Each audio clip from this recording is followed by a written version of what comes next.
నాకు ఎప్పటి నుంచో డౌట్ సార్, వడ్లకు విలువ ఎక్కువ బియ్యానికి విలువ ఎక్కువ? మార్కెట్లో అయితే బియ్యానికే విలువ ఎక్కువ, నా దృష్టిలో మాత్రం వడ్లకే విలువ ఎక్కువ.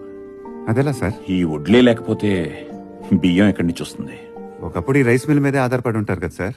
దీంతోనే మీ కుటుంబాన్ని పోషించుంటారు, దీని మీద వచ్చిన సంపాదనతోనే మీ పిల్లల్ని చదివించుంటారు.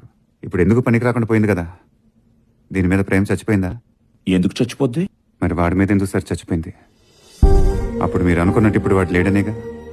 వాడేదో తప్పు చేశాడని కదా సార్ మీరందరూ వాడిని వెలేసింది. వాడు చేసిన తప్పుకి ప్రతిఫలం నేను సార్. ఇందాక మీరు అన్నారు కదా, ఈ వడ్లు లేకపోతే బియ్యం లేవని.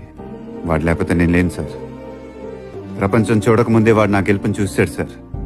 సార్ వాడు రిషి సార్, వాడిని ఆపేయాలని చూస్తున్నారు. వాడు ఆగకూడదు సార్. వాడు ఆగిపోతే ఇక్కడ దేనికి అర్థం ఉండదు సార్.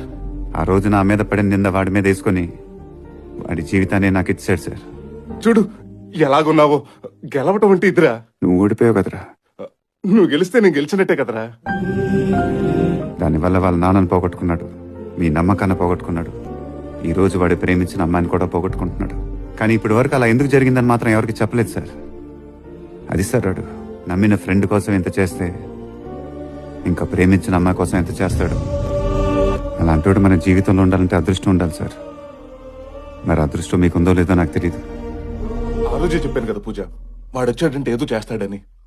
ఇది చేశాడు. పల్లవి నా లైఫ్ లోనే ఉండదనుకున్నాను, తీసుకొచ్చి నా పక్కన నుంచో పెట్టాడు. అది పూజ వాడంతే.